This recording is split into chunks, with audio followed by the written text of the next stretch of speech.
Como hemos podido observar, los padres de la Iglesia se adentraron de lleno en la Biblia, en las Sagradas Escrituras, y extrajeron de ahí contenidos sumamente relevantes y luminosos que incluso resultan ser benéficos e incluso por demás necesarios para los tiempos actuales.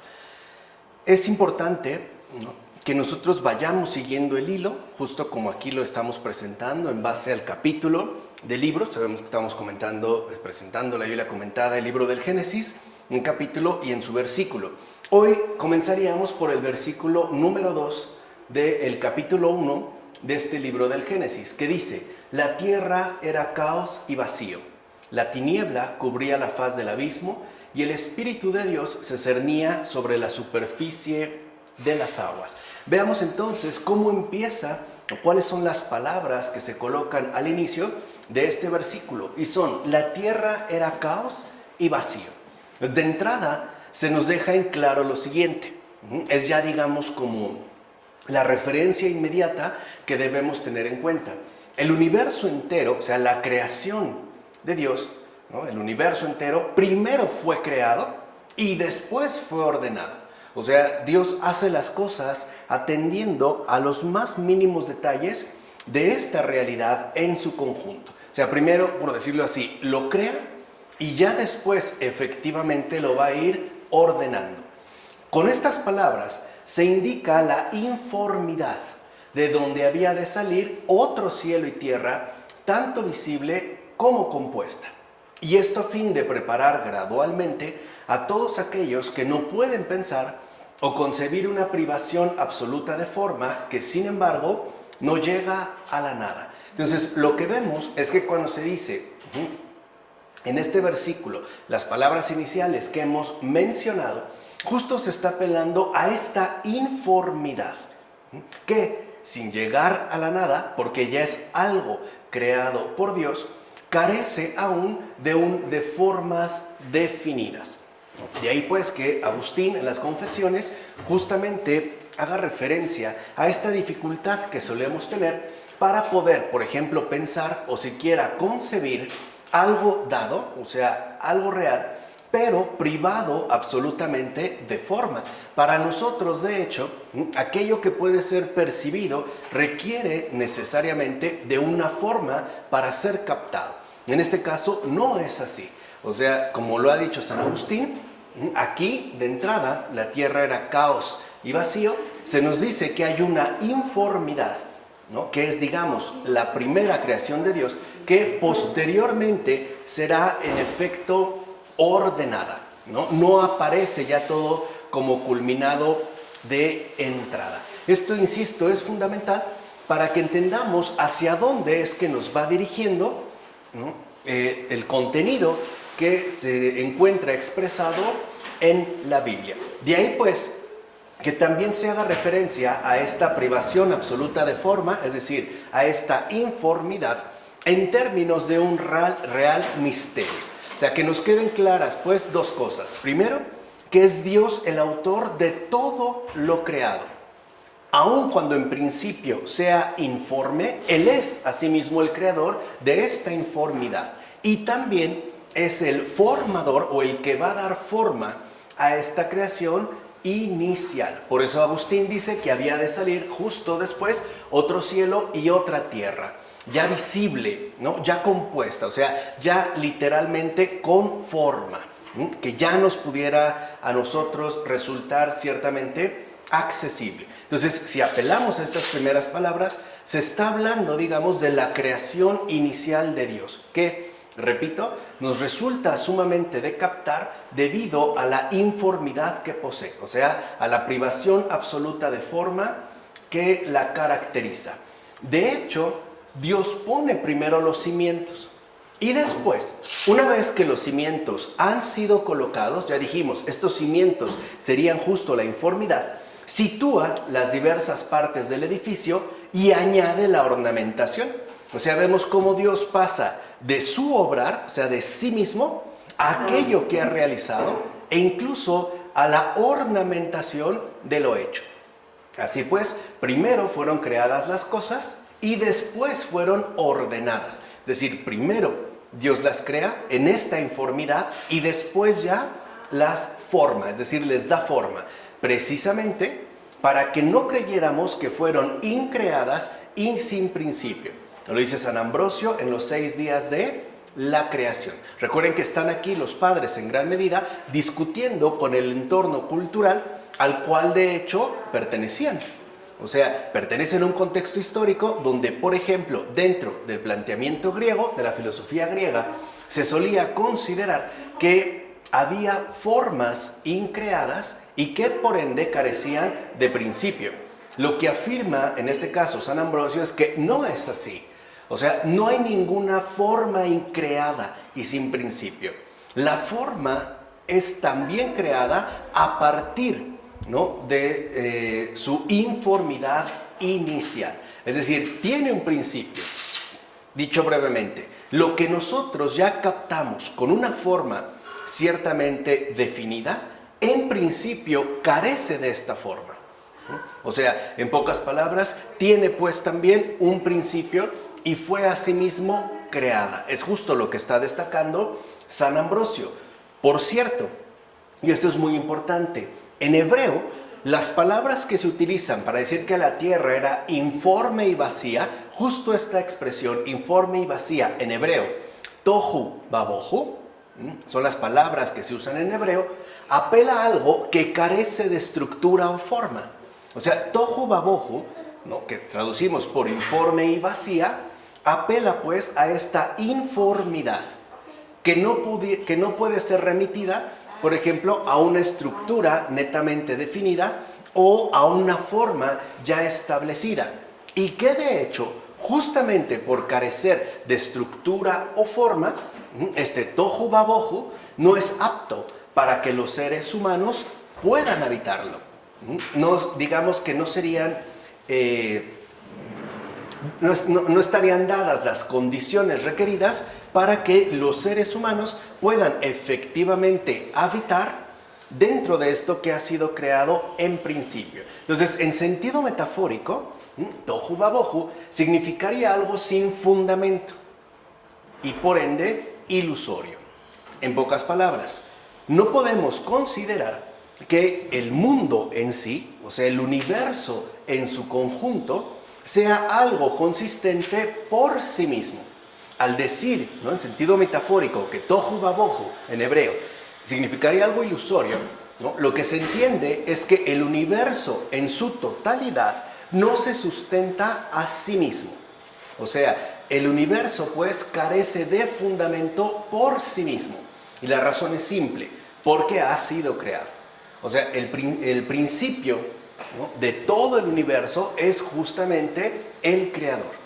Por eso repito, cuando en hebreo se dice tohu vabohu, se está apelando a algo que carece de forma, que requiere ser pues asimismo conformado y que nos deja en claro que sería algo que carece de fundamento. Incluso tohu, ¿no?, que sería, digamos, informe, parece estar relacionado etimológicamente con teon. Es otra palabra en hebreo y que se traduce por el abismo. Ahora, hay que entender esto. ¿Por qué hay esta familiaridad entre informe, tohu, y tehom, el abismo? ¿No? O sea, porque se afirmaría que el mundo no es por sí mismo. Otra vez, no tiene un fundamento en sí mismo, sino que es siempre dado en relación al Creador. O sea, al establecer pues este parentesco etimológico con tehom, el abismo, queda claro que entonces el mundo no es por sí mismo. El mundo es por haber sido creado por Dios. O sea, el principio, ¿no?, el fundamento de todo el universo, de toda la creación, radica en Dios, no en sí mismo. Por tanto, la creación entera no es por sí misma ni el sostén de la vida en general. Por ejemplo, cuando hoy decimos, ¿no?, que es la naturaleza, ¿no?, la madre que da vida, etcétera, etcétera, estamos hablando en particular de plantas y animales, ni el fundamento de la vida humana en particular. Esto ya lo veremos, ¿no?, de manera muy puntual cuando abordemos los versículos que están consagrados a la creación del ser humano. Entonces, lo primero que debemos ya tener muy en cuenta es que toda la creación carece de un fundamento. No es por sí misma, es por Dios. Y por ende, todo lo que se da en la creación es algo dado por Dios mismo. O sea, digamos, correspondería a las formas específicas que Dios le ha concedido a esta creación hecha por Él. Así pues, ¿no?, lo que nosotros llamaríamos la naturaleza no es de donde brota la vida. Por ejemplo, de plantas y animales. Hoy que estamos tan habituados, ¿no?, a pensar que todo se reduce a un ciclo natural. Por ejemplo, pensar que la vida, desde a lo mejor el nacimiento de una rata hasta la gestación de un ser humano, es un proceso meramente natural. Lo que nos dice en el versículo 2, el Génesis, es que no es así. No es así. O sea, la vida en general no emerge de la creación, sino de aquel que la ha creado. Y por ende no es, digamos, el fundamento ni de la vida animal o vegetal y tampoco de la vida humana en particular. De hecho, la bondad de la creación, o sea, su fertilidad, su fecundidad, toda su riqueza, que nosotros ciertamente ya podemos apreciar, proviene de Dios. No es algo que tenga la naturaleza por sí misma y en sí misma. Es algo pues concedido por Dios. Y Él mismo la custodia, por así decirlo, de los elementos caóticos, la tiniebla, que ciertamente ya acechan y amenazan la aparición del universo habitado. Y aquí vamos a detenernos un momentito. No olvidemos que la caída de Satán y sus seguidores se da antes de la creación ya habitable. O sea, pertenece pues al punto, digamos, o más bien al ámbito netamente espiritual. Así pues, cuando la creación está ya, digamos, en vías de ser ordenada y ya creada, se está pensando en particular en el ser humano. No obstante, ya hay la acechanza y la amenaza de estos elementos caóticos que en lenguaje bíblico llaman la tiniebla, lo que nosotros diríamos, ¿no?, las fuerzas del mal, justamente, ¿no?, dirigidas contra el ser humano. Entonces lo que vemos es que no es que el mal haya estado desde el principio. No es necesario pues que éste colabore para la creación del universo entero. De ahí puede, digamos, salir, pero no es parte de este proceso inicial de creación. Entonces lo que hace Dios desde aquí es ya como custodiarla, protegerla de estos elementos caóticos que ciertamente ya acechan y amenazan la aparición del universo habitado por plantas, animales y finalmente por el ser humano. Y esta custodia benévola, hoy le llamaríamos esta protección divina, esta bendición inquebrantable, se expresa con el término hebreo ruaj, que muchos suelen traducir precisamente por espíritu, con eso, ¿no? Y el espíritu revoloteaba sobre las aguas. Es decir, a pesar de que ya ha brotado el mal, digámoslo así, de que ya se ha dado la caída de Satán, esta caída no va a imperar sobre el universo, porque siempre está por encima Dios mismo. ¿Se entiende? O sea, no es que el mal quede equiparado al bien, en una especie de equilibrio, por ejemplo, taoísta. No, el mal siempre está por debajo de la propia presencia divina. Por eso dice revoloteaba, o sea, se mantiene siempre por encima. De hecho, la creación puede continuar a pesar de la acechanza de tales elementos caóticos. Porque el ser humano, y lo vimos en la terapéutica de las enfermedades espirituales, no está obligado para nada a pecar. O sea, no está obligado en ningún momento y bajo ninguna circunstancia a pecar. Va a ser tentado, pero eso no significa obligado a pecar. ¿Se entiende? O sea, aunque hubiera estas acechanzas, ¿no?, malignas, malévolas, no significa que entonces la creación y en particular el ser humano estuvieran ya en un grave peligro, aun cuando sí se diera un enorme riesgo. Por eso vemos que la creación sigue su marcha, aún, insisto, cuando la caída de Satán ya se ha producido. ¿Se entiende? O sea, el mal no tiene, pues, por qué tener un papel destacado dentro de este plan creatural que ha hecho Dios mismo. Bien, entonces, ruaj es más bien aire en movimiento. Y de ahí también se le llama viento, respiración, incluso aliento y por tanto espíritu.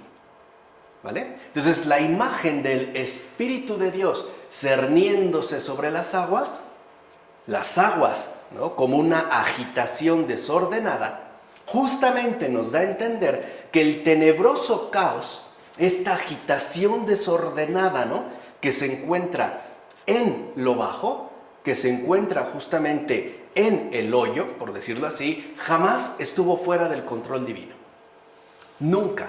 O sea, a pesar de que haya caído Satán, eso no nos obligaba a nosotros a caer también. De ninguna manera. O sea, a pesar, pues, ¿no?, de la caída de Satán y de sus seguidores, el tenebroso caos nunca estuvo ni ha estado fuera del control divino. Porque por encima está el Espíritu de Dios custodiando la creación entera. Entonces, con esto también, en este hermoso versículo 2, se nos deja en claro que la bondad de Dios es invencible e insuperable. Puede darse el mal y literalmente no es grave. Entiéndase bien lo que estoy diciendo. No es grave porque no es una obligación para los habitantes que están llamados justamente a aparecer después, o sea, los seres humanos. Y tampoco el mal es algo netamente insuperable. Esto incluso lo podemos ver en términos mucho más directos y comunes. Por ejemplo, cuando una persona se equivoca, cuando una persona hace algo mal, este mal no es ni insuperable ni invencible. De hecho, se puede vencer y superar. ¿Cómo? Corrigiéndose. Puede ser que yo haya hecho algo mal, pero no estoy obligado a seguir haciéndolo. Puedo superarlo. ¿Se entiende? O sea, esto incluso se ve, repito, hasta en la dimensión más ordinaria de nuestra vida. Si, por ejemplo, yo hice mal un cálculo matemático, puedo corregir. Aquí es donde se aprecia cómo entonces, desde el principio, lo que realmente cuenta es la presencia de Dios, que está siempre, ¿no?, por encima de toda la agitación desordenada que, aunque presente, aunque acechante, no es ni invencible ni insuperable. Eso solo lo es la bondad de Dios. Entonces, las tinieblas, por así decirlo, lo infernal, no envuelven la creación ni dominan sobre ella. De hecho, las propias tinieblas están sometidas. Es más, nosotros al referirnos al infierno lo ubicamos de inmediato por debajo. Algo que ha quedado justamente, por así decirlo, ¿no?, bajo el control divino, no bajo el control humano. Eso también hay que entenderlo, sino bajo el control divino. De tal manera que no es el mal el que envuelve la creación, no es cierto, no lo envuelve, está, digamos, ya sometido abajo, está ya, si lo quieren ver, ¿no?, restringido o confinado al último puesto, ni es realmente lo dominante. Estamos hablando aquí del versículo 2. Es más, a pesar de su acechanza insistente, las tinieblas son infinitamente inferiores a la bondad de Dios. Repito, que nos quede claro, no son equiparables.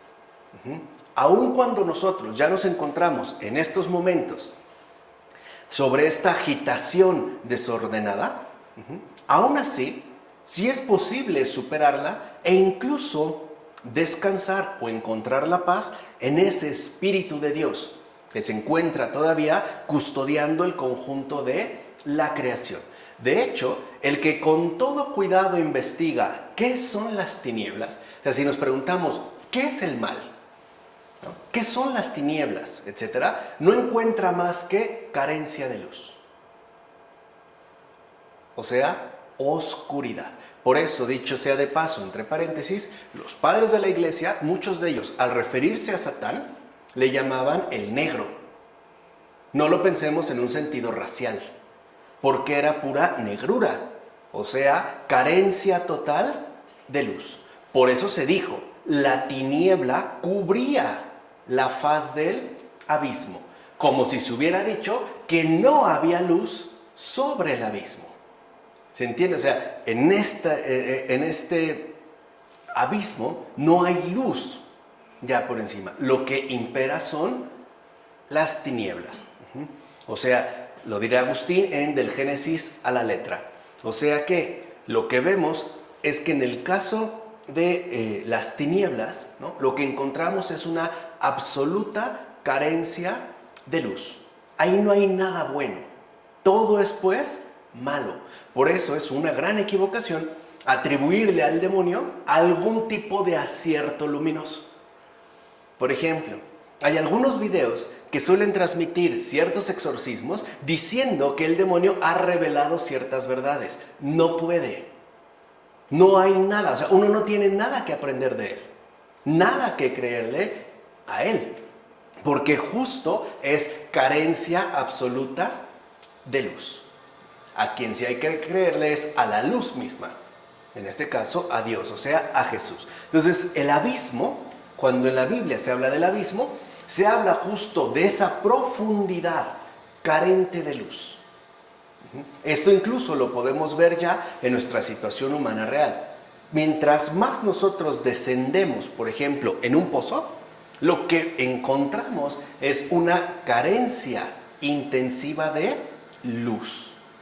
Y esta profundidad, dicho sea de paso, es tanto metafísica, o sea, en tanto indigencia ontológica del mundo, lo que habíamos dicho, el mundo no es por sí mismo, como teológica, en tanto ausencia de la presencia de luz, que es luz de luz.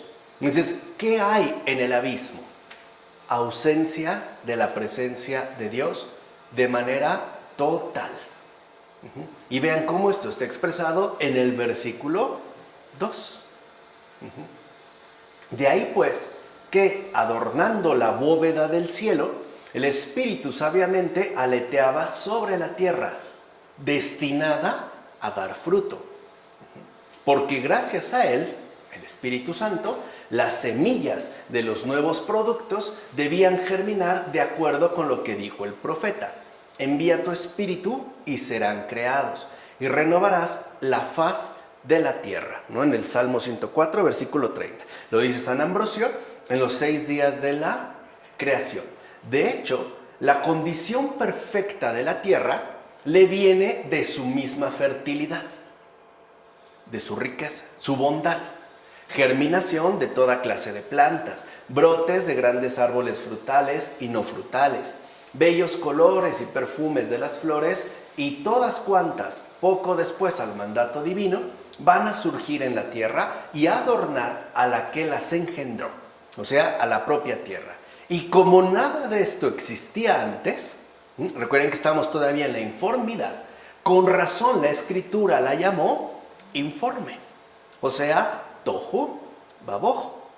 Todas estas cosas las podríamos decir también del cielo, porque todavía no estaba ultimado del todo, ni había recibido su belleza correspondiente, ya que no estaba iluminado ni por la luna, ni por el sol, ni coronado por los coros de los astros. Aún no existían estas cosas. Es decir, aún no estamos ya en la formación. Aún no aparecen las formas definidas, no han sido creadas. De modo que no se apartaría de la verdad quien dijera que el cielo también era informe. Lo dice Basilio de Cesarea en sus homilías sobre el Hexámeron. Entonces, entendamos aquí dos cosas importantes. Cuando se habla de cielo y tierra, no se está hablando pues del cielo y la tierra que vemos y que conocemos. Se está hablando de una diferencia tajante entre un ámbito, el de la luz, y otro ámbito que ha quedado justamente remitido abajo, ¿no? Que ha quedado pues por debajo. Así pues vemos con toda claridad que dicha informidad abarca y compete tanto al cielo como a la tierra, o sea, a la creación entera. O sea, en síntesis, con tal informidad se nos dice pues que antes de la creación está el Creador. Si uno empieza a tratar de captar esta informidad, lo que encuentra es al Creador.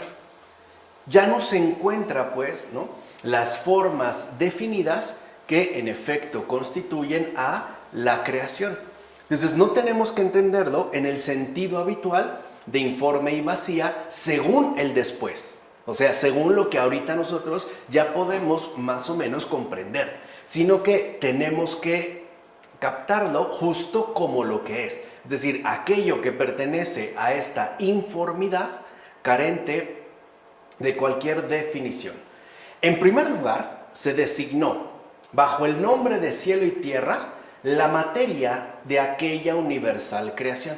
O sea, se estaría hablando no del cielo que vemos o la tierra que tocamos, sino de la materia que va a conformar precisamente a la creación en su totalidad, a causa de que fue hecha de la nada. O sea, Dios mismo crea aquello que va a ser la materia de la creación. En segundo lugar, asimismo se designó con el nombre de tierra desordenada y abismo para insinuar la informalidad, ya que entre todos los elementos la tierra es la más grosera y la menos noble de todas.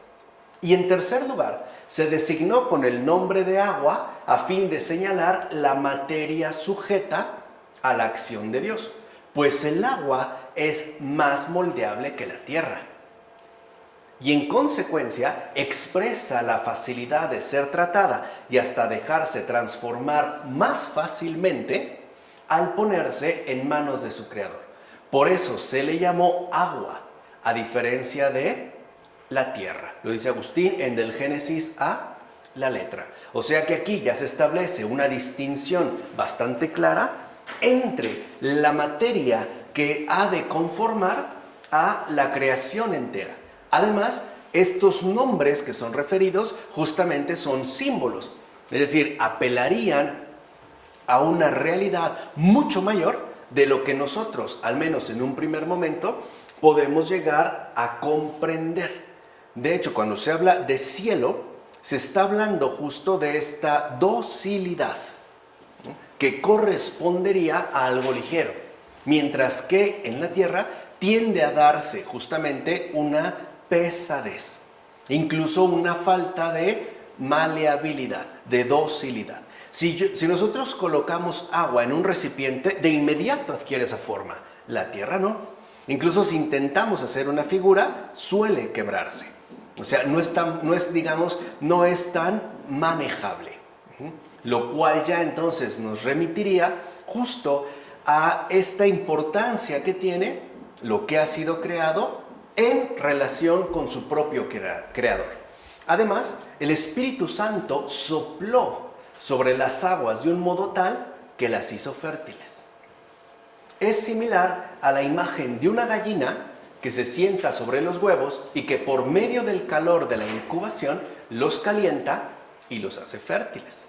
También aquí se nos tipifica una figura, es decir, son figuras, ¿no?, del santo bautismo que está por venir, ya que por medio del descenso del Espíritu se engendra a los hijos de Dios. Lo dice San Efrén de Nícibe en sus comentarios sobre el Génesis. Entonces veamos cómo San Efrén ya se percata de que al hablar de cielo y tierra se está hablando de un símbolo fundamental que va incluso a realizarse posteriormente, como por medio del bautismo. ¿Qué es lo que pasa, en pocas palabras, en el bautismo? Se da el descenso del Espíritu Divino que hace nuevas a las criaturas. Es así y únicamente así como se engendran a los hijos de Dios. Entonces ya vemos cómo desde el principio, a pesar de que se ha insistido en la informidad, se está insistiendo al mismo tiempo en la acción divina. y en todo lo que esto requiere. Por ejemplo, esa fertilidad, que después ya se va a hacer manifiesta. O sea, en pocas palabras, primero está lo que no vemos y después ya aparece lo que sí vemos.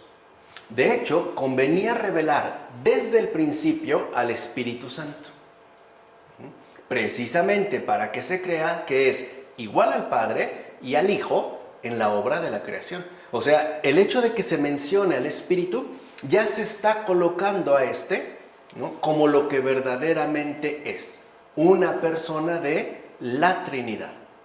Dios mismo, igual al Padre y al Hijo.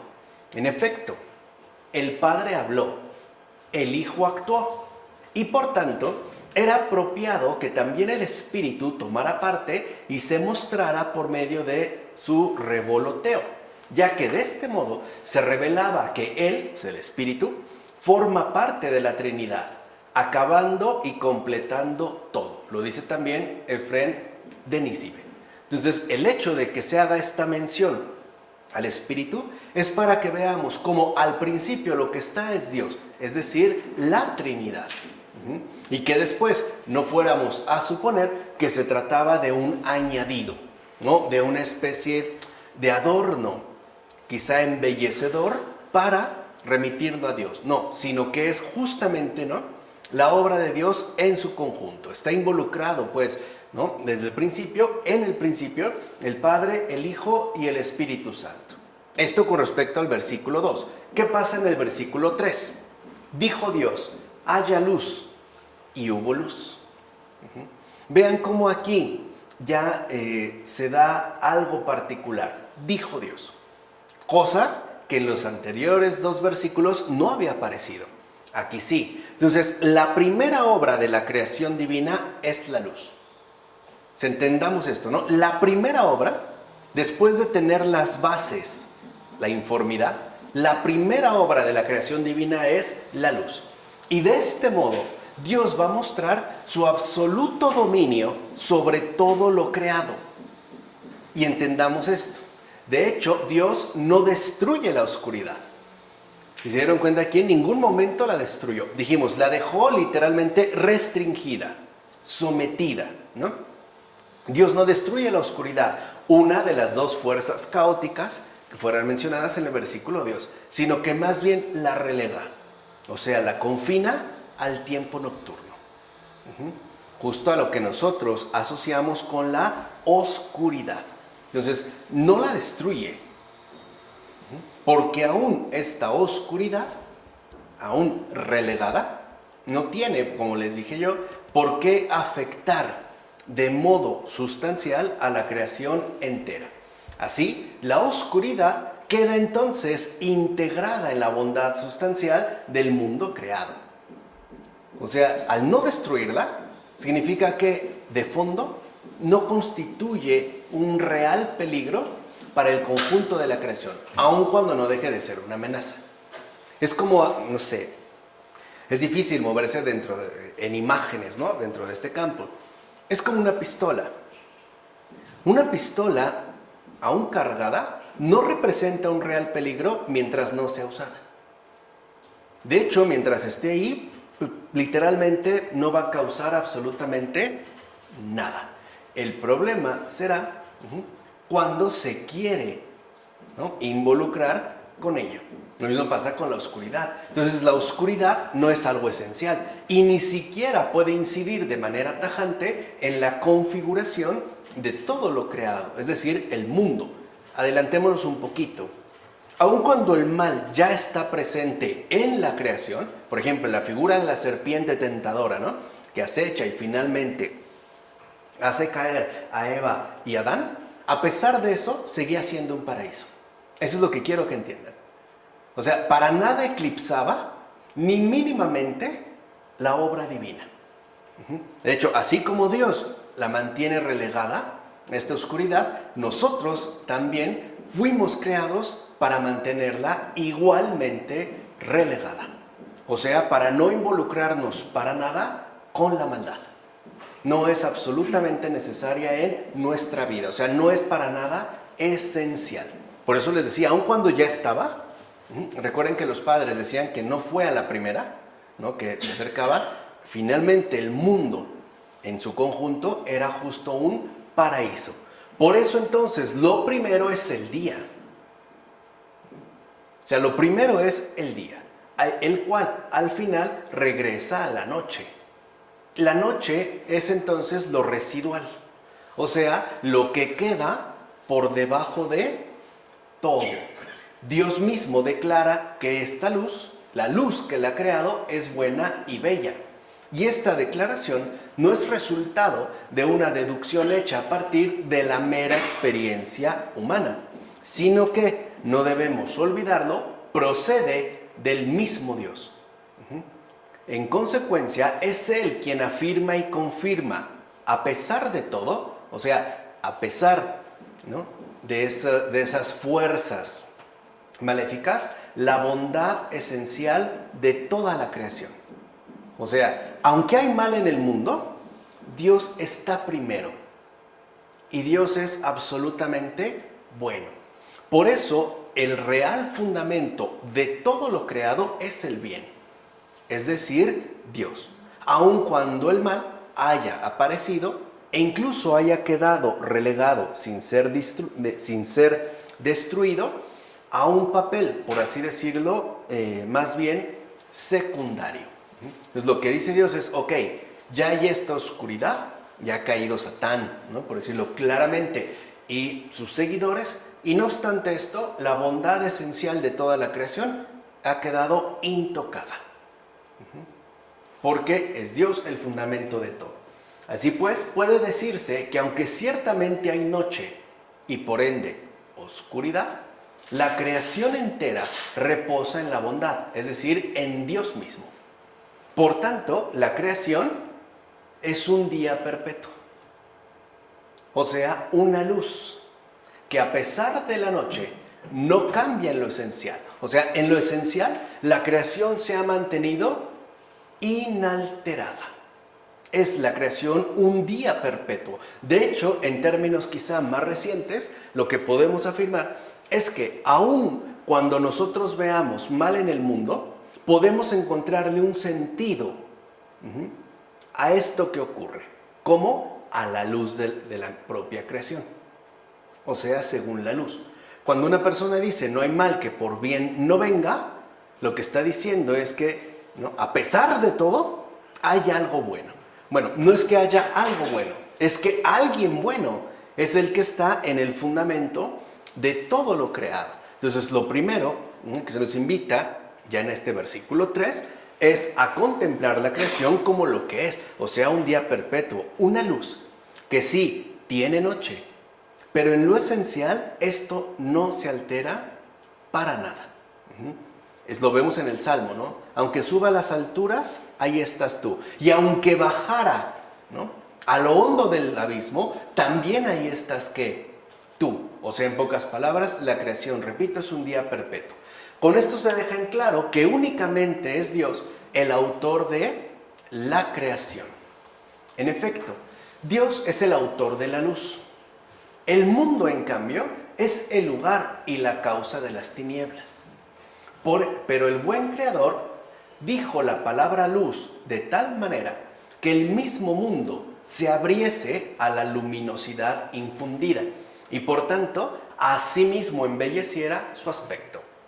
Así pues, resplandeció inmediatamente la luz y desaparecieron las tinieblas con tal claridad. Lo dice también San Ambrosio en los 6 días de la creación. Entonces vean, dice Dios, haya luz, y lo que hace es que entonces las tinieblas desaparecen de inmediato, justo como sucede cuando entramos a un cuarto oscuro y encendemos una luz. ¡Pum! La pregunta es, ¿dónde quedaron las tinieblas? Eso es importante, o sea, ¿a dónde se fueron? Ahí vemos su papel inesencial. Eso es lo que habíamos dicho al principio, incluso esta especie de carácter ilusorio. De tal manera que aun cuando la maldad ciertamente, ¿no?, puede como afear lo creado, Dios no permite que esto se quede como una especie de huella permanente, sino que todo sea bueno y bello. que como sabemos tiene que ver, ¿no?, con las grandes trascendentales, por ejemplo, que tanto estudiaron los medievales. El bien, la belleza y la verdad, que muchos lo integraron en uno más bajo la unidad de estas tres. Entonces lo que vemos justo aquí es que dijo Dios, haya luz y hubo luz. O sea, en pocas palabras, que la maldad no nos sirva para nada de guía en nuestro existir, ni siquiera para tratar de comprender la creación. Lo que tenemos justamente es que apegarnos a la luz y por ende hacer desaparecer también las tinieblas que nos privan de claridad. Entonces, la creación entera es pues claridad, o sea, bondad resplandeciente a pesar de todo. Chesterton lo dijo de una manera muy bonita en su estilo muy peculiar. Chesterton dice que el Padre nos está preparando una hermosa sorpresa y está haciendo un bordado. Dice, el problema es que por el momento nosotros que estamos por debajo de Dios solamente vemos lo que está detrás. Si ustedes conocen un bordado, verán que por abajo está espantosamente horrible. Unos hilos más largos, otros cortos, no se le ve forma. Dice, pero él está sonriendo, sigue haciendo su obra. Y ya verán qué sorpresa nos vamos a llevar cuando nos voltee el bordado que hizo y nos dijera, miren lo que les preparé. O sea, lo que está diciendo Chesterton es esto. La creación entera es bondad resplandeciente a pesar de todo. Y esta es, por cierto, la captación esencial de la experiencia creyente. Entonces vean cómo ya desde el principio la Biblia nos da el criterio principal de la experiencia creyente. Privación de las tinieblas. O, si lo quieren ver en sentido positivo, la verdadera experiencia creyente consiste en captar lo esencial de todo y en todo. O sea, en no privarse jamás de la luz. No dejar pues a Dios de lado. No renunciar de ninguna manera a su presencia. Porque cuando esta presencia divina se quiere omitir, entonces la luz también se va. Y lo que queda es oscuridad. Piensen, por ejemplo, en estas teorías contemporáneas acerca del origen del universo, el Big Bang. Nos hablan de algo oscuro, no hay luz. De hecho, incluso hasta espacialmente parece que lo único que imperaría es la oscuridad, las tinieblas. Lo mismo pasa en cualquier otra teoría que pretenda explicarnos la realidad, pero sin la luz. Ahora bien, de esta luz, como suficientemente lo demuestran las mismas palabras, se manda que sea hecha. O sea, incluso esta luz, ¿no?, resplandeciente de la bondad de Dios en la creación, ¿no?, es una luz engendrada por Dios. O sea, debemos de distinguir, pues, que una es la luz engendrada por Dios y otra es la luz hecha por Él. No son las mismas. La nacida de Dios es la misma sabiduría de Dios, mientras que la hecha por Él es cualquier otra luz más bien mudable, sea corpórea o incorpórea. Lo dice Agustín en Del Génesis a la letra. Entonces hay una luz increada, pero esta es la misma sabiduría divina, o sea, el mismo espíritu divino. Y de esta luz es que justamente se crea otra luz que nos resulta a nosotros ya accesible. Pero al ser accesible también se vuelve mudable, como lo vemos en el paso de los días. Podemos ver, de hecho, ¿no?, el paso del sol e incluso la variación en la intensidad de luz. No es la misma luz la que tenemos justo al amanecer que al mediodía o al atardecer. Entonces, la luz que vemos es justamente la que fue hecha por Dios. Es esta luz. La luz que sí vemos es la que fue hecha por Dios. La otra no fue hecha por Dios. Fue engendrada, ¿no?, en Dios mismo. Es pues su sabiduría. Por el contrario, justo lo que dijimos es la que no vemos, o sea, esa luz, ¿no?, originaria, es la sabiduría, que resguarda la creación entera con su invisible presencia. Entonces, es justo otra de las insistencias de los padres de la iglesia, que seamos capaces de pasar de lo que vemos a lo que no vemos. Que pasemos, pues, de lo visible a lo invisible. Que nosotros podamos acceder del mejor modo posible, es decir, con sabiduría, a esa invisible presencia. Que ahora, ¿lo entienden? No es lo que yo les había dicho, es, en términos de Michel Henry, pasar de lo óntico a lo ontológico. Por eso nos es tan complicado. Yo les decía, si uno tiene más o menos familiaridad con los padres de la iglesia, la lectura de Michel Henry se facilita muchísimo. Porque justo los padres nos enseñan a dirigirnos, según la sabiduría, hacia esa invisible presencia. Es decir, hacia ello, hacia aquello que en efecto nosotros no vemos. O repito, como dijera Michel Henry, no tiene nada de óntico, sino que es puramente ontológico o esencia. Bueno, así pues, la luz nacida de Dios era libre para poder dispersarse por todo lo creado sin quedar sujeta. Pero no se derramó en la tiniebla que estaba extendida por todo lugar. Cuando la luz fue y volvió, se derramó. Al irse, se le dio poder a la noche, ausencia de luz. Y al volver, se le puso fin a su poder. O sea que, lo dice Efrén de Nícibe en sus comentarios sobre el Génesis. Y esto es muy importante. Esta luz invisible que no vemos es justo la que resguarda a toda la creación. Esta luz también ha puesto, digamos, el orden de acuerdo a lo que es decir, sabiamente, al acontecer o al suceder de lo creado. Dice, primero se extiende, es decir, eso es lo que domina. Al retirarse, lo que surge es la noche. Imagínense un bosque oscuro y una persona acercándose con una antorcha. Mientras más se aleja, parece que en efecto, ¿no? Se van como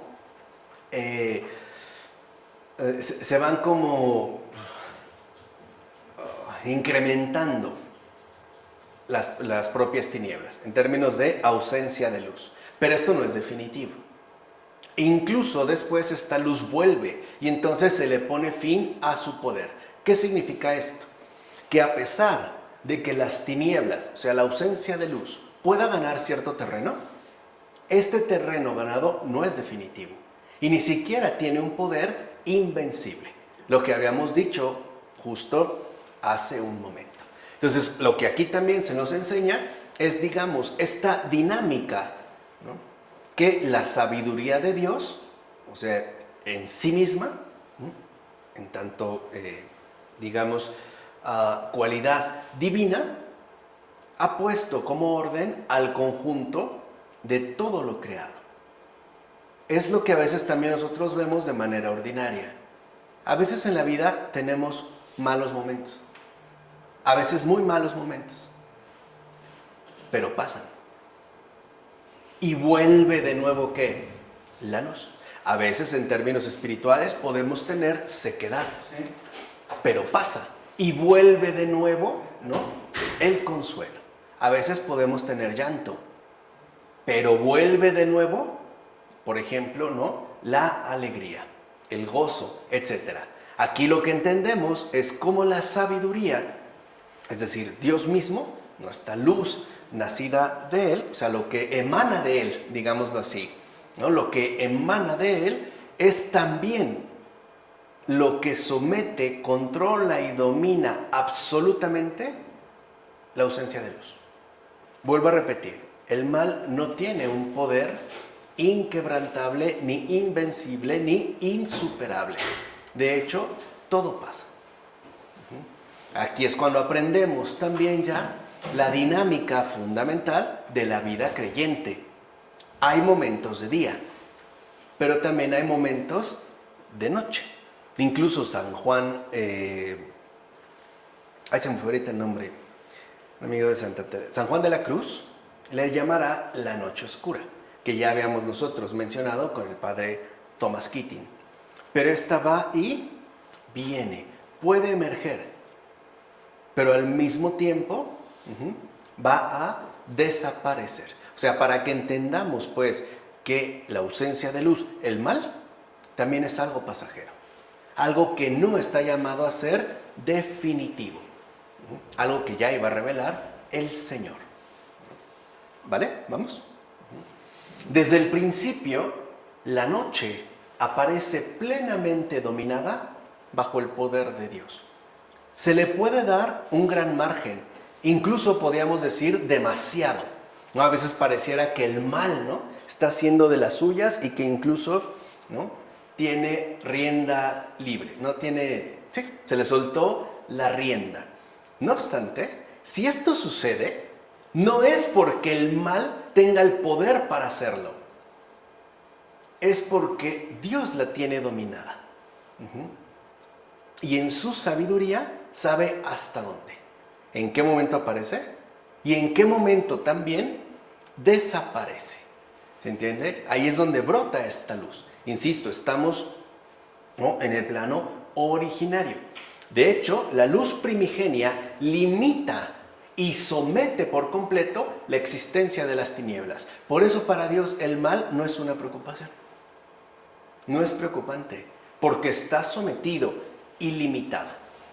¿Qué quiere decir? No son fuerzas invencibles, no son fuerzas insuperables, aun cuando tienen un cierto poder. Y esto es una muestra más de la bondad de Dios, ya que las relega a su expresión de autoafirmación en tanta ausencia de luz, sin por ello, vuelvo a insistir, aniquilarlas. De hecho, repito, aun cuando haya tinieblas, esto no nos obliga a incurrir en ellas. O, por poner una imagen quizá un poco más literaria, aun cuando el diablo existe, no estamos obligados a pactar con él. No es necesario ni siquiera aniquilarlas, lo que veremos en otros textos bíblicos. Dios jamás se arrepiente de lo que ha creado, porque en su bondad todo está, pues, si lo quieren ver así, bajo control. Aun cuando nosotros seamos los que nos encontramos alterados o inquietos, preocupados, etc. Pero eso es porque no estamos afianzados en lo esencial, es decir, justo en esta luz primigenia, o sea, en la bondad divina. ¿Ok? Así llegamos entonces al versículo 4.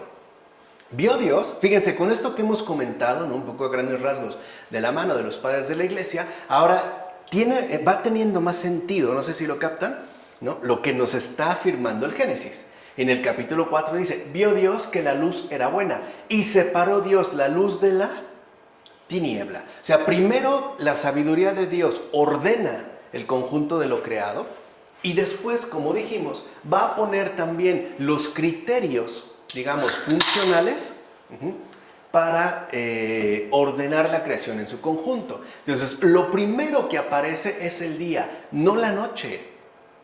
¿Se entiende? O sea, aún en el principio lo que hay es luz, no oscuridad. Lo primero que siempre aparece es el día, la luz, no la noche, no la oscuridad. La noche siempre viene después del día, no al revés. O sea, no es que de la noche salió quién sabe cómo el día. No, es al revés. Primero el día y ya después viene la noche. Entonces, con esto se establece también claramente un orden de sucesión sumamente importante. O sea, ya con esto, ¿no?, se nos deja en claro que es la sabiduría divina la que realmente está organizando toda la sucesión según un orden. La tarde es el límite común del día y de la noche, como también la mañana es la vecindad de la noche en relación al día. De hecho, no sé si les ha pasado que en algún atardecer no sabría, a veces hasta lo confundiríamos con un amanecer. Incluso parecerían tener, ¿no?, mucha cercanía. Ahora bien, para dar al día los privilegios que conlleva el haber nacido antes, se menciona primero el límite de día y luego el de la noche, puesto que es, insisto, la noche la que sigue al día. En efecto, antes de la creación de la luz en el mundo, o sea, lo visible, lo que había no era noche, sino tiniebla. Así pues, lo que se oponía al día, ya en el caso del mundo visible, recibió el nombre de noche. Lo dice Basilio de Cesarea. O sea, aun cuando, digamos, esta oposición, ¿no?, entre luz y tiniebla se diera antes de la creación del mundo, esta misma sucesión, por no alterar en nada la bondad esencial del fundamento, o sea, la presencia divina, también ahora va a extenderse como parte de la organización de este mundo, para que a nosotros algo nos quede claro. Primero, ¿qué es lo que va primero? Siempre. Y después, ¿qué viene a continuación?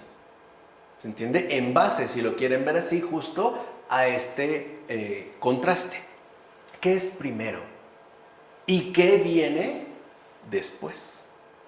Número 2, que también nosotros fuéramos capaces de seguir este orden de sucesión y no invirtiéramos dicho orden.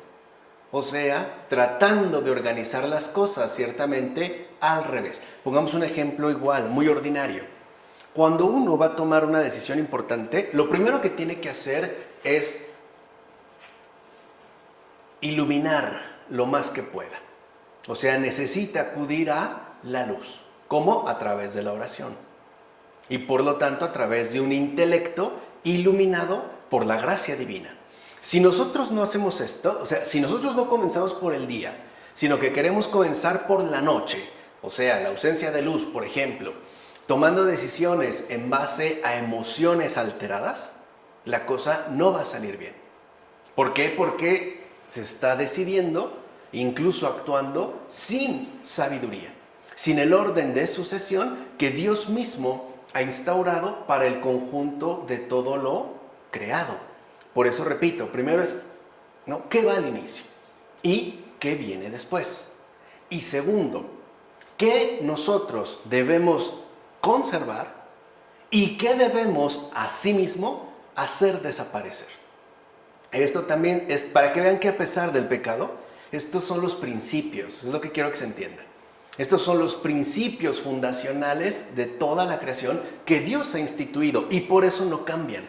Incluso hasta la fecha, la idea es que nuestra vida sea buena, que sea día, que sea luz. No que hagamos malas acciones que finalmente nos conduzcan a una noche existencial, a una ausencia de luz. O sea, que entendamos pues a qué hemos sido justamente llamados. Entonces, lo que queda claro es que lo que se opone a la luz increada es la tiniebla. Entonces, la tiniebla es la oposición espiritual a la luz que es Dios. Es lo demoníaco. Porque recuerden, aquí estamos hablando todavía en el ámbito de lo informe. Dios no ha conformado, no ha dado forma a esta informidad que Él ha creado primero. Por el contrario, y es aquí donde no debemos confundirnos, cuando se habla de tiniebla, se está hablando pues de esta oposición espiritual a la luz que es Dios. Es lo demoníaco, es lo infernal.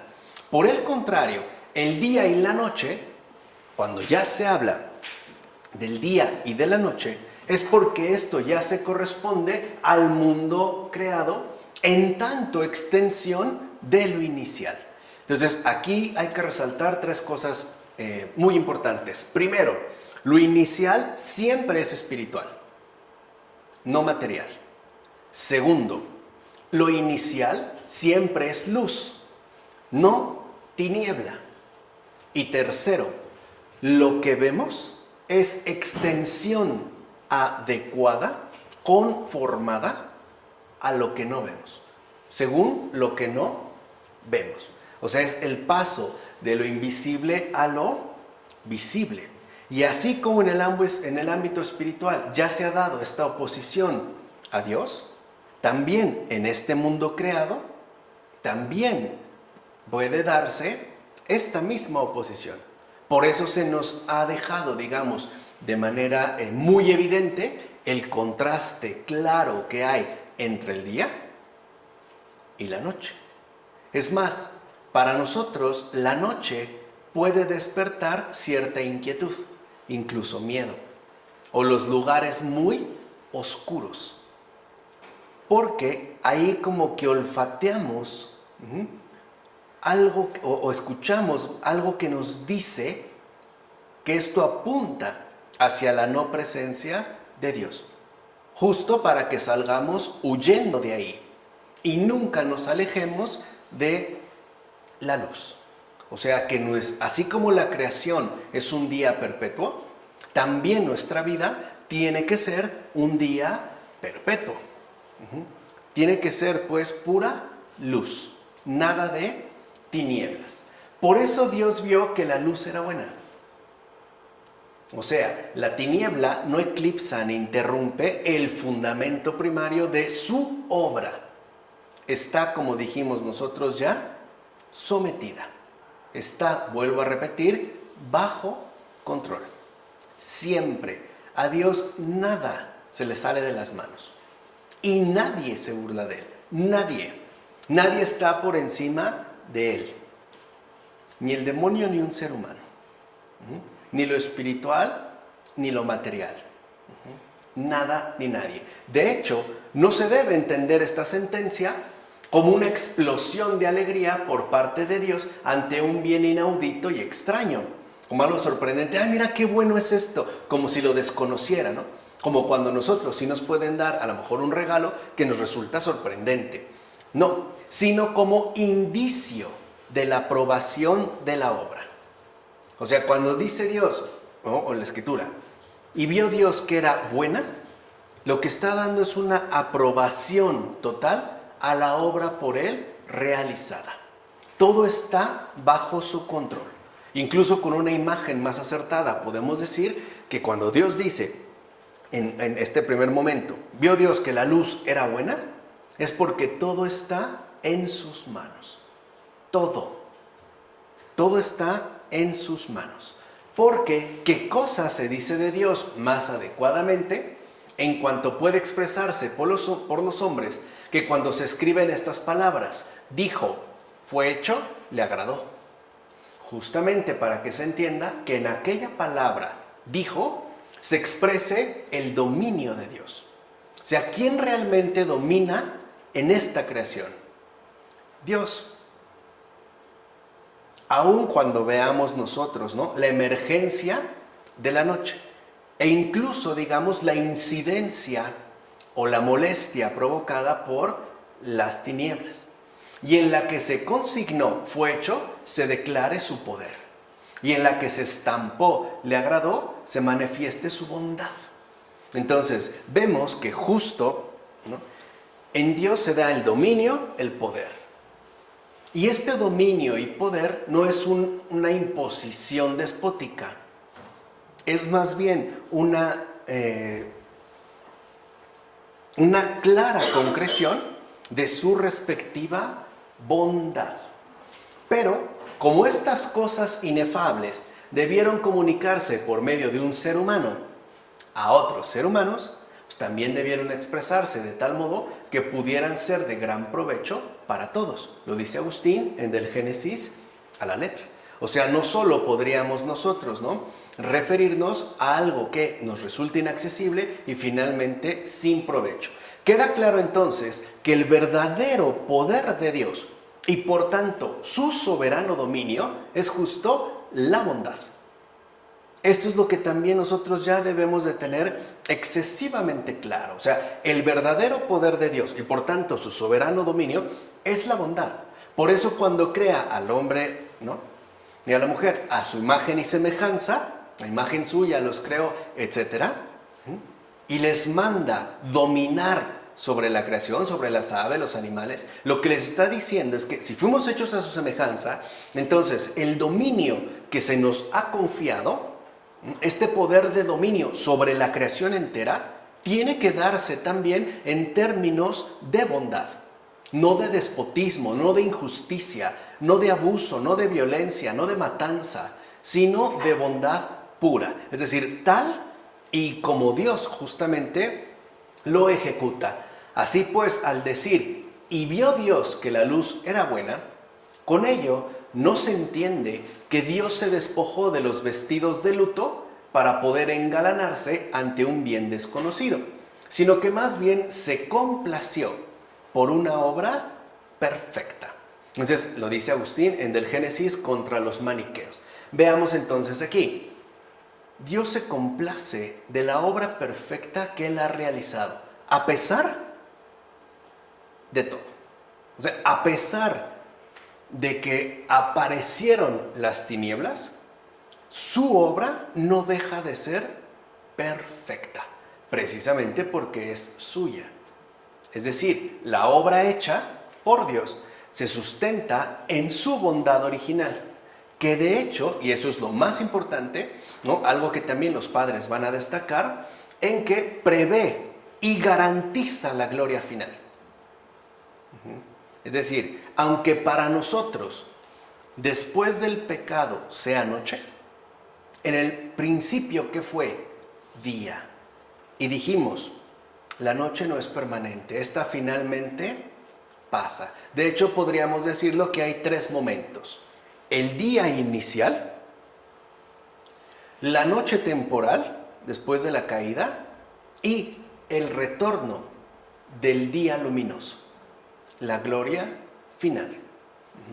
Por eso es tan importante que también nosotros pensemos, por ejemplo, los últimos tiempos, no como algo catastrófico, en particular como hoy se suele insistir, ¿no? Como algo temible, que debemos huir y encerrarnos y no sé qué. No, sino como una manifestación de la bondad divina. La gloria final de la perfecta obra de Dios está garantizada. Esa es la luz de la cual no debemos privarnos.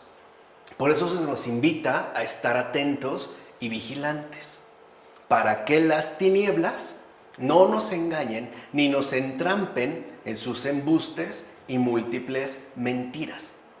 Tenemos que acceder de nuevo, pues, a la bondad original de Dios, a lo esencial, que incluso desde el principio, y ojo, y antes de la creación del mundo visible, porque ya ha creado lo informe, lo invisible, prevé y garantiza la gloria final. Eso es quizá lo que hoy en día nos falta. De hecho, podemos decir que aun cuando faltan varios versículos para hablar del pecado, y de hecho bastantes, ¿no? De acuerdo al desarrollo temático que aquí se está expresando, ya está previsto, pues, que lo verdaderamente triunfante es esta gloria final de Dios que ha estado presente desde el principio. Repito, hay como tres tiempos. Día, la creación entera, pecado, caída, noche, que es en lo que todavía nos encontramos, y regreso de ese día inicial y perpetuamente luminoso, lo que llamaríamos la gloria final, es decir, la resurrección, el juicio. ¿Se entiende? O sea, ahí para que veamos cómo muchas veces para nosotros todo es noche y todo lo vemos mal, o pensamos que todo está muy mal. Sí, pero ¿desde dónde? ¿O a partir de qué? ¿O a qué nosotros nos estamos refiriendo en particular? Necesitamos pues ir siempre, ¿no?, al sustento de todo. Es decir, encontrar o ver a Dios en todo. Esa es contemplación.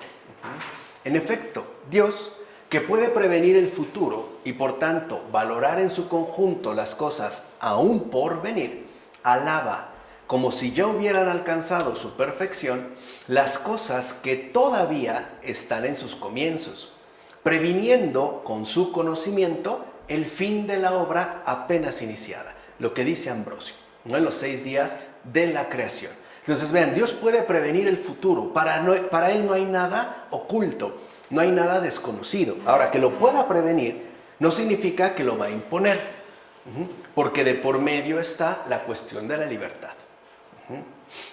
Pero lo que hay que tener en cuenta es esta especie de alabanza que Dios mismo realiza al ver la obra concluida. O sea, desde el principio hasta su final consumación. ¿Por qué seguimos pensando, por ejemplo, que Jesús va a venir con una cara de enojo, ¿no?, y terriblemente iracundo a tratar de condenar a los más que pueda? El terrible juez. ¿Por qué hemos perdido de vista esta alabanza cuando llega justamente como el glorioso Redentor? Viene para nuestra salvación, no viene para nuestra condenación. Él no es el condenador, Él es el Salvador, ¿no? Y creo que ya es momento de tomárnoslo muy en serio.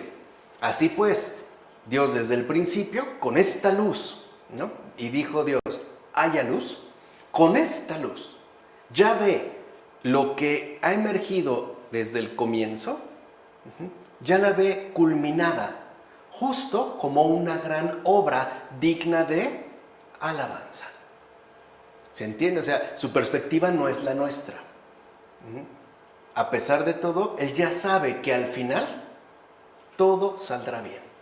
¿No ese es el mensaje principal de Nuestra Señora de Medjugorje? O sea, más allá de los videntes y lo que puedan decir, y sí, los avisos del día, ¿no? Parece como una especie de diario, una publicación celestial.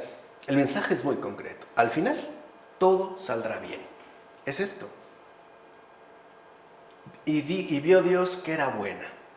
Es decir, al final, todo saldrá bien.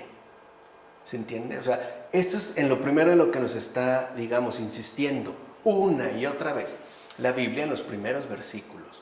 Dios es bueno. Aun cuando para nosotros lo inmediato sea la noche, lo que realmente prevalece es el día.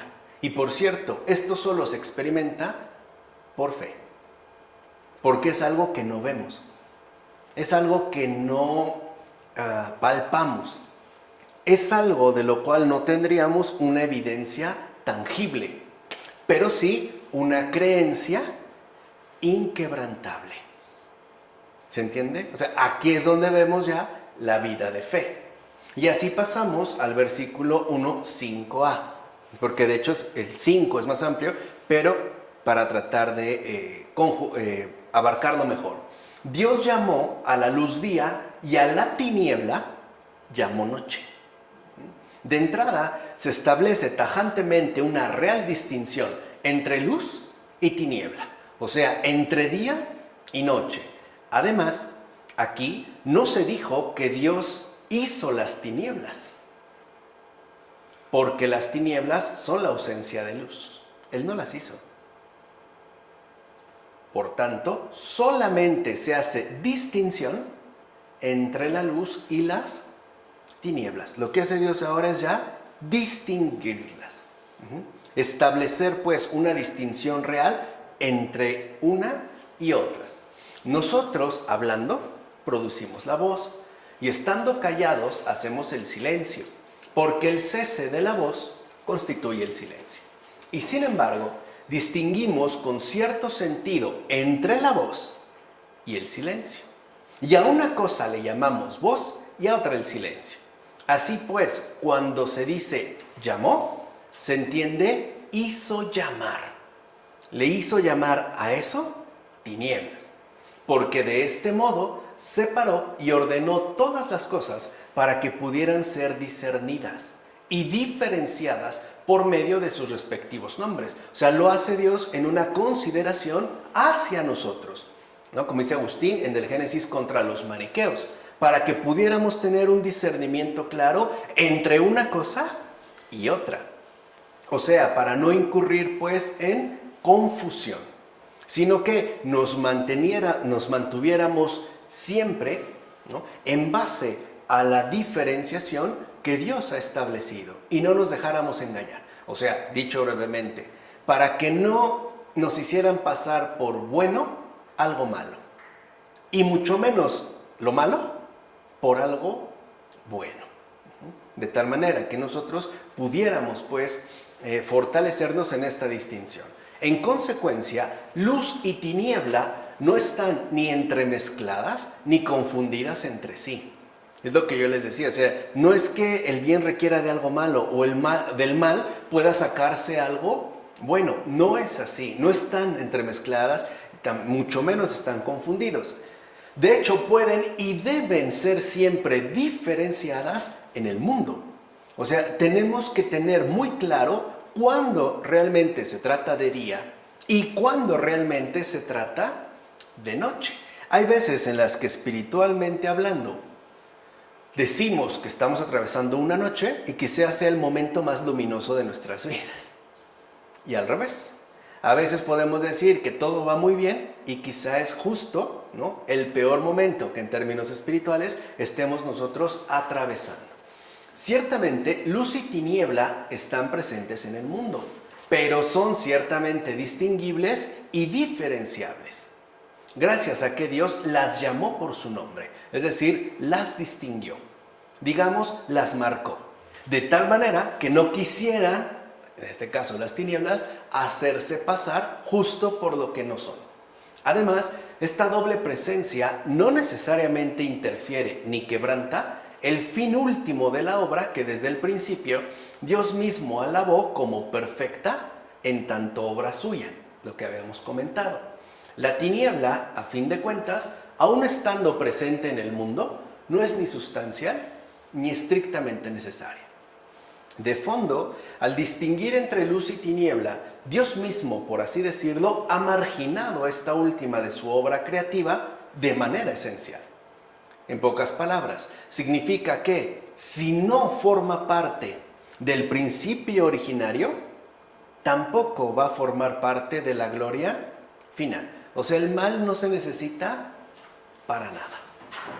No forma parte la tiniebla de la gloria final. Y así podemos ya terminar con el 1.5b. Hubo tarde y hubo mañana, día primero. Fíjense, aquí ya pudimos haber, ¿no?, accedido al día primero. Se hacía de día y seguía la noche, no según el movimiento solar. Todavía no hay sol, no hay astros, no hay luna. Hubo tarde y hubo mañana, día primero. Se hacía de día y seguía la noche, no según el movimiento solar, sino al esparcirse más bien aquella luz primitiva y por ende a retirarse de nuevo según el tiempo prefijado por Dios. Lo que dijimos, ¿no?, esta aparición y esta especie de retiramiento. Dirá San Basilio de Cesarea en sus homilías sobre el Hexámero.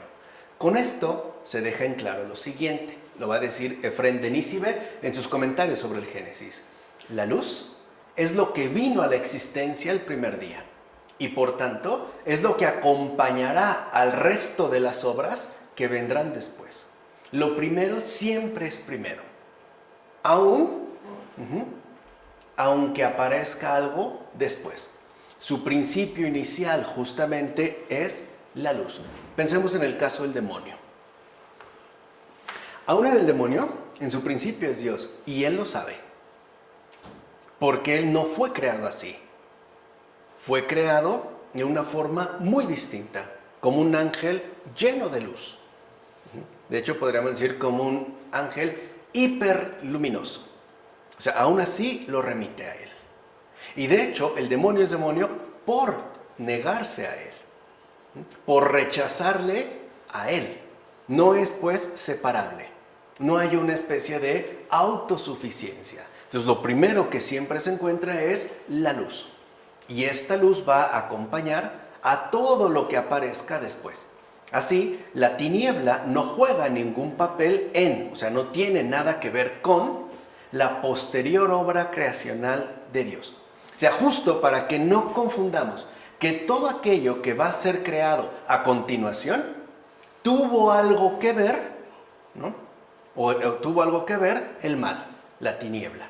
Como por ejemplo algunas posturas gnósticas sostenían, sobre todo en la antigüedad, aunque hoy también hay algunas. Decían que Dios hizo lo perfecto, lo inmaterial, pero que tuvo que haber un demiurgo, o sea, alguien que hiciera el trabajo sucio, la obra material.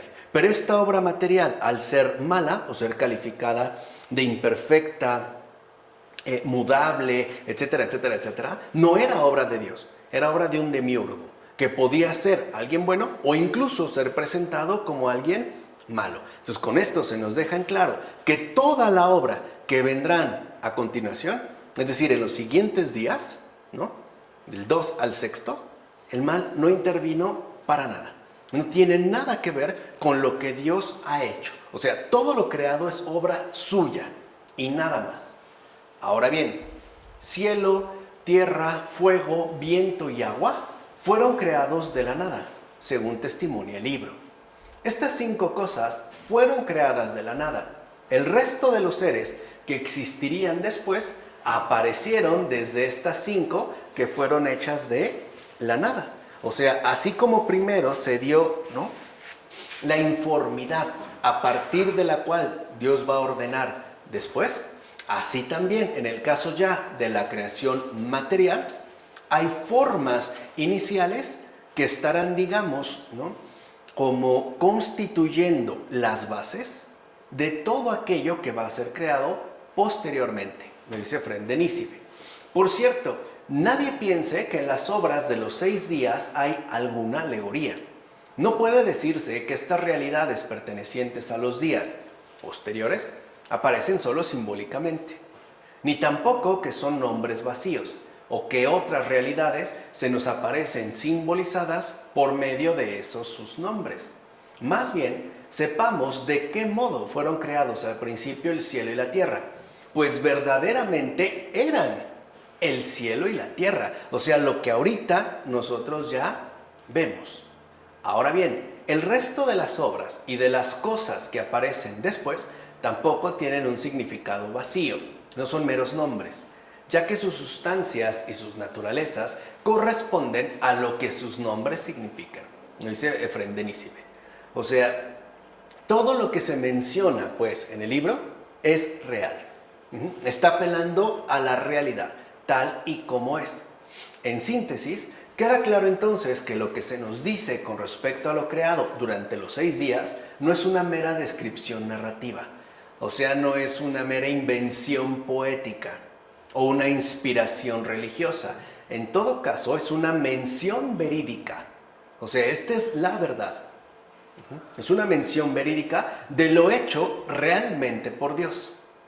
En efecto, al parecer, antes de la creación de este mundo, existía algo que puede ser contemplado por nuestra inteligencia, pero que ha permanecido desconocido como impropio para principiantes todavía niños en la gnosis.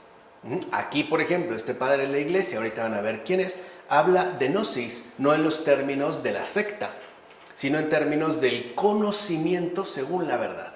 Dirá, en efecto, con anterioridad a la creación del mundo, existía un modo de ser propio de las potencias celestes, supratemporal, eterno, perpetuo.